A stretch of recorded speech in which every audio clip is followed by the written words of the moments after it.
پاکستان اور افغانستان کے درمیان تنازعات کوئی نئے نہیں۔ جب سے پاکستان معرف وجود میں آیا ہے تب سے پاک افغان تعلقات اتار چڑھاؤ کا شکار رہے ہیں۔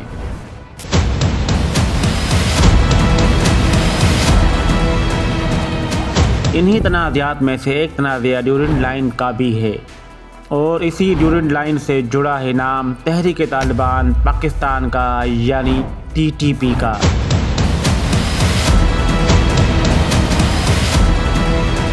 اور اسی ڈیورنڈ لائن کی وجہ سے سینکڑوں لوگ اپنی جان گنوا چکے ہیں، سینکڑوں سیکیورٹی اہلکار شہید ہو چکے ہیں اور سینکڑوں TTP حملہ آور ہلاک کیے جا چکے ہیں۔ آخر ڈیورنڈ لائن اتنی پرخطر اور خونی سرحد کیوں ہے؟ ڈیورنڈ لائن پر پاک افغان تنازعہ کیا ہے؟ اس کا TTP سے کیا تعلق ہے؟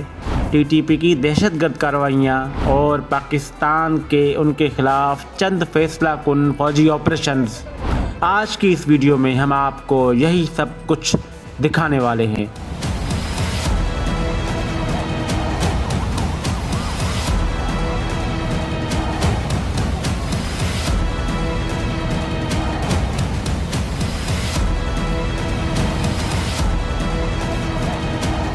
جب سے پاکستان معرف وجود میں آیا ہے تب سے پاکستان اور افغانستان کے درمیان ڈیورنڈ لائن کا تنازع چلتا آیا ہے۔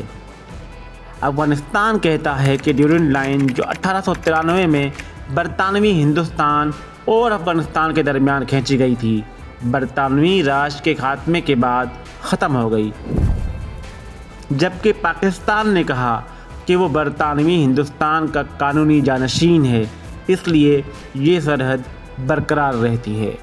ڈیورنڈ لائن وہ سرحدی لکیر ہے جو پاکستان اور افغانستان کے درمیان واقع ہے۔ یہ 1893 میں برطانوی ہند یعنی بر صغیر اور افغان امیر عبد الرحمن خان کے درمیان ایک معاہدے کے تحت کھینچی گئی تھی، سر مورٹیمر ڈیورنڈ کے نام پر۔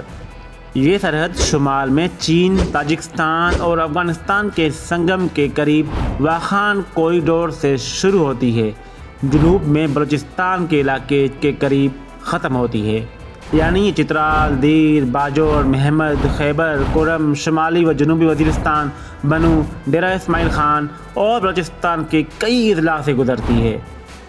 کل لمبائی 2640 کلومیٹر ہے۔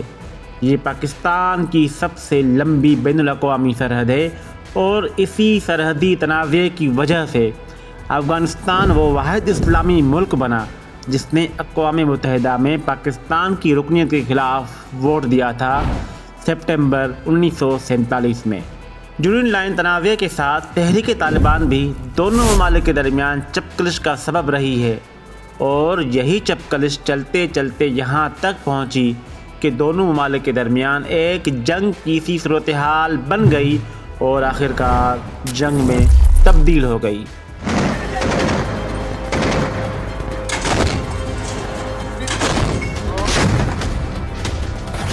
ہم تو ان سے صرف ایک انتہائی فیئر، انتہائی جائز بات کرتے ہیں کہ آپ نے اپنی سرزمین کو نان اسٹیٹ ایکٹرز، دہشت گرد گروپس، ان کی آماج نہ بنے۔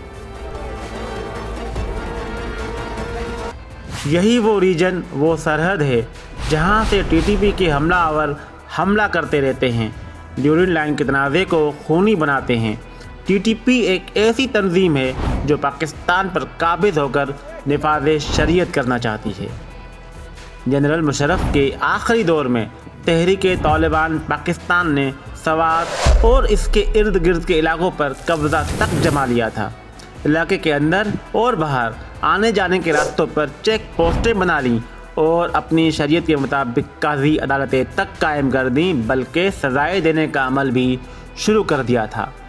چوک پر لوگوں کی گردنیں اڑائی جاتی اور کوڑے مارے جاتے۔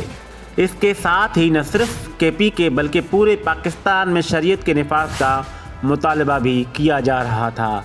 ان سب حالات کے پیش نظر TTP اور اس وقت کی حکومت کے درمیان نظام عدل کے نام سے ایک ڈیل ہوتی ہے، اور امید کی جاتی ہے کہ اب TTP جہاں ہے وہاں محدود رہے گی، لیکن ہوتا اس کے بالکل برعکس ہے۔ معاہدے کے صرف 2 دن بعد سوات اور پشاور کے درمیان واقع 4 سدہ کی چوکی پر طالبان حملہ کر دیتے ہیں اور 18 سیکیورٹی اہلکاروں کو قتل کر دیتے ہیں۔ اس حملے کے بعد طالبان اور آگے بڑھتے ہیں اور سوات میں کرفیو نافذ کر کے کچھ سیکیورٹی اہلکاروں کو گرفتار کر لیتے ہیں۔ ان میں سے 2 کو بے دردی سے قتل کر کے ویڈیو بھی جاری کی جاتی ہے۔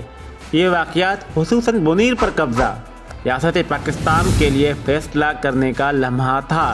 پاک فوج نے اس سارے ریجن کو کلیئر کرنے کے لیے بہت سے بڑے آپریشن بھی کیے، جن میں سے پہلا آپریشن راہ راست تھا جو سوات میں مئی 2009 میں کیا گیا تھا۔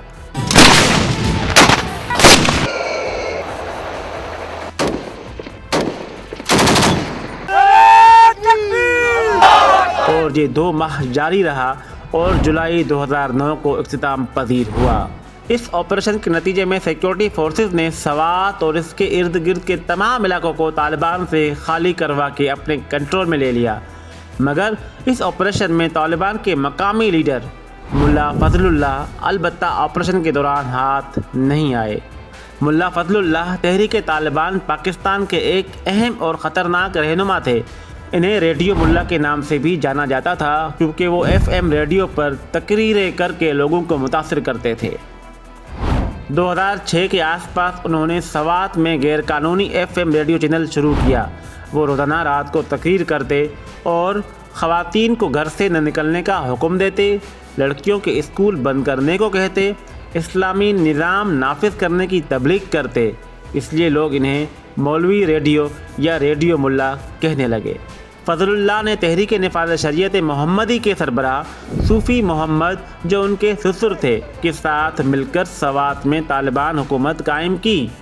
انہوں نے پولیس، فوج، سرکاری عمارتوں اور عام شہریوں پر حملے کیے۔ 2009 میں آپریشن راہ راست کے دوران فضل اللہ فرار ہو گئے۔ پہلے افغانستان کے کنڑ اور نورستان علاقوں میں چھپ گئے۔ 2013 میں حکیم اللہ محسود کے مارے جانے کے بعد فضل اللہ کو تحریک طالبان پاکستان کا امیر بنا دیا گیا۔ وہ پاکستان میں کئی بڑے حملوں کے پیچھے سمجھا جاتا ہے۔ 14 جون 2018 کو افغانستان کے صوبہ کنڑ میں ایک امریکی ڈرون حملے میں ملا فضل اللہ مارا گیا۔ اس کی موت کی تصدیق افغان اور امریکی حکام نے کی۔ سوات اور کچھ دیگر علاقوں میں آپریشن راہ راست کے بعد حکومت کی سوچ تھی کہ سوات کے ساتھ ساتھ پاک افغان سرحد پر 2 مزید علاقوں یعنی جنوبی اور شمالی وزیرستان کو بھی کلیئر کروا لیا جانا چاہیے، کیونکہ یہ علاقے TTP کے علاوہ اب القاعدہ اور انٹرنیشنل جنگجوؤں کا بھی گڑھ بن چکے تھے۔ اور پھر 2009 میں ہی جنوبی وزیرستان میں آپریشن راہ نجات لانچ کر دیا گیا۔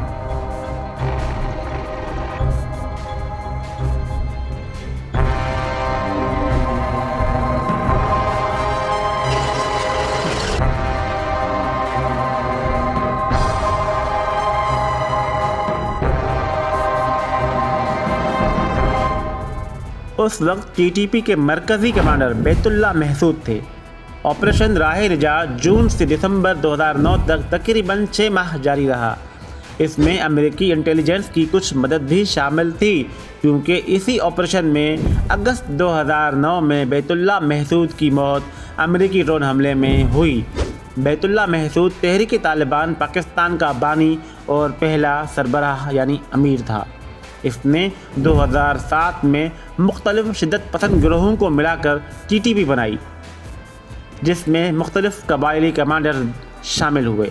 وہ انتہائی منظم اور چالاک رہنما سمجھا جاتا تھا۔ اس کے زمانے میں ملک بھر میں خودکش بم دھماکے بڑھ گئے۔ فوج، پولیس، سرکاری عمارتوں اور اسکولوں پر حملے خاص طور پر جنوبی وزیرستان، ٹونک، ڈیرہ اسماعیل خان اور پشاور میں۔ بینظیر بھٹو کے قتل میں حکومت پاکستان نے الزام بیت اللہ محسود پر عائد کیا، تاہم کچھ دن بعد بیت اللہ محسود کے ترجمان مولوی عمر نے ایک بیان میں اس الزام کی تردید کی اور کہا، ہم عورتوں پر حملے نہیں کرتے، بینظیر بھٹو کے قتل میں ہمارا کوئی ہاتھ نہیں۔ 5 اگست 2009 کو امریکی ڈرون حملے میں بیت اللہ محسود اپنی بیوی کے گھر جنوبی وزیرستان کے علاقے زنگارہ میں مارا گیا۔ بعد میں طالبان کے اپنے ترجمان نے اس کی موت کی تصدیق کی۔ بیت اللہ محسود کے مرنے کے بعد حکیم اللہ محسود کو ٹی ٹی پی کا نیا سربراہ بنایا گیا۔ سوات اور جنوبی وزیرستان کے بعد سب سے مشکل آپریشن شمالی وزیرستان کا تھا، نارتھ وزیرستان کا۔ شروع میں پاکستان نے شمالی وزیرستان میں طالبان کے اس وقت کے سربراہ بیت اللہ محسود کے جانشین حکیم اللہ محسود سے مذاکرات شروع کیے۔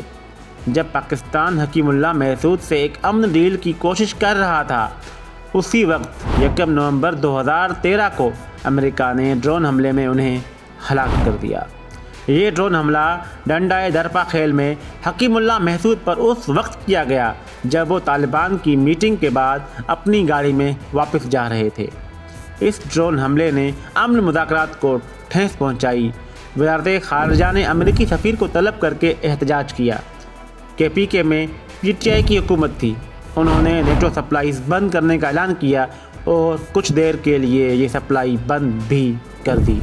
حکیم اللہ محسود کی ہلاکت کے بعد ملا فضل اللہ، جو 2009 میں آپریشن راہ راست میں فرار ہو گئے تھے، ٹی ٹی پی کے نئے سربراہ بنا دیے گئے۔ انہوں نے فوراً اعلان کیا کہ وہ پاکستانی حکومت سے کوئی امن مذاکرات نہیں کریں گے بلکہ حکیم اللہ محسود کا بدلہ لیں گے۔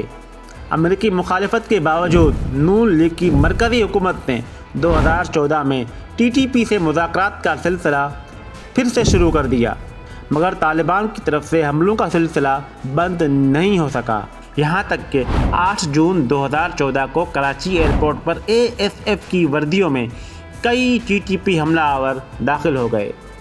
حملہ آوروں نے ایئرپورٹ پر عام شہریوں اور سیکیورٹی اہلکاروں سمیت 26 لوگوں کو قتل کیا، 2 بڑے مسافر طیارے مکمل تباہ کر دیے اور 1 کو جزوی نقصان پہنچایا، جبکہ حملہ کرنے والے 10 دہشت گرد وہیں مارے گئے۔ اس حملے کی ذمہ داری تحریک طالبان پاکستان نے پھر قبول کی۔